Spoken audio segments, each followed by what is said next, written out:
Welcome to the Real Estate Deep Dive with Paul D. Garrison from JP and Associate Realtors. Several of my clients have expressed concerns about what's going on with interest rates and how that might affect the housing market. So in today's Real Estate Deep Dive, I'm going to be updating you on what's going on with interest rates. Let's start out by taking a look at one of the main benchmarks, Freddie Mac's weekly interest rate monitor. The average 30-year fix is at 3.56%. Well, we started the year around 3.1%, and now we're over 3.5%. So let's take a look at this quote from Sam Caterer, the chief economist at Freddie Mac.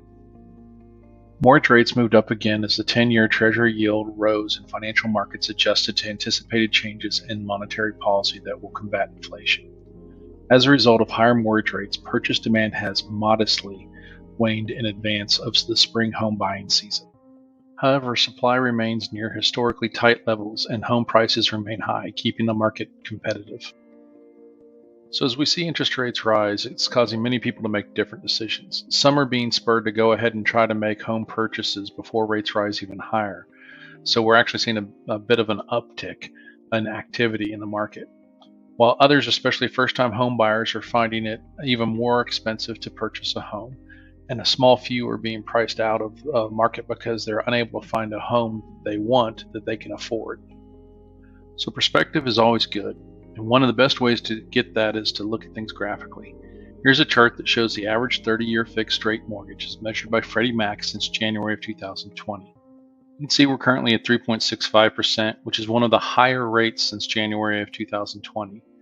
Bottom line is that the price for financing a home is going up. Let's take a look at this chart all the way back to January of 2018. You can see by following that line across that we're almost at the same level we were when the pandemic started.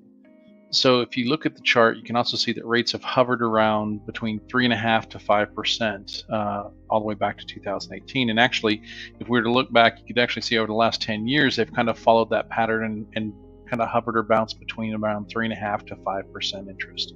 So where are rates going? They're likely going to return to that pattern of bouncing between roughly 3.5% to 5% interest rates. Let's take a look at this other quote from Sam Caterer. As home mortgage rates rise, we do expect some moderation in housing demand, causing house price growth to temper. However, the combination of a large number of entry-level home buyers facing a shortage of entry-level inventory of homes for sale should keep the housing market competitive. In 2022, we expect purchase originations to grow from $1.9 trillion in 2021 to $2.1 trillion in 2022, while refinance activity is anticipated to decrease from $2.7 trillion in 2021 to $1.2 trillion in 2022. So what is he saying there? We're expecting to see purchase volume increase in 2022, but refi volume decrease. So we're likely to see headlines about the mortgage market constricting in 2022. Don't get concerned. That is likely due to the decrease in people refinancing their homes, not due to a decrease in people purchasing homes. As I mentioned earlier, it's important to have perspective when looking at interest rates. So let's look at the rates compared to the average mortgage rates for the last 5 decades. It actually is still a really good rate when compared to these historical rates.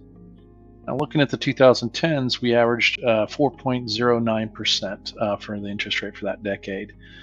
Most forecasts have us rising to above that rate in the near future. So if we jump back to that first quote from Sam Caterer, you'll notice that he mentions the 10-year Treasury yield. Well, why is that important? Well, if we take a look at what the 10-year Treasury yield has done since December 1st in this chart, we can see that it has actually risen quite a bit. And here's why that is important. For almost 50 years, the 30-year fixed mortgage rate has moved in unison with the 10-year Treasury rate. So by watching what the 10-year Treasury rate is doing, we can gain some insight into what the 30-year fixed mortgage rate is likely to do. So with all the rapid changes in the housing industry, it's important to have a real estate agent that works to keep up with them and understands how they can affect you in your efforts to buy and sell a home. I would love to help you not only find or sell a home, but also to be a trusted advisor to you as you navigate through what for most people is one of the largest transactions of your life. Please call me so that we can discuss your specific needs.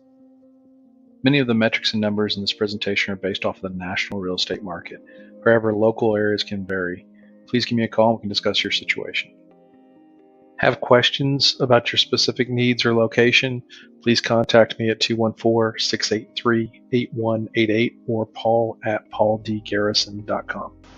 Want more information about the housing market and related issues? Be sure and check out my blog at www.pauldgarrison.com.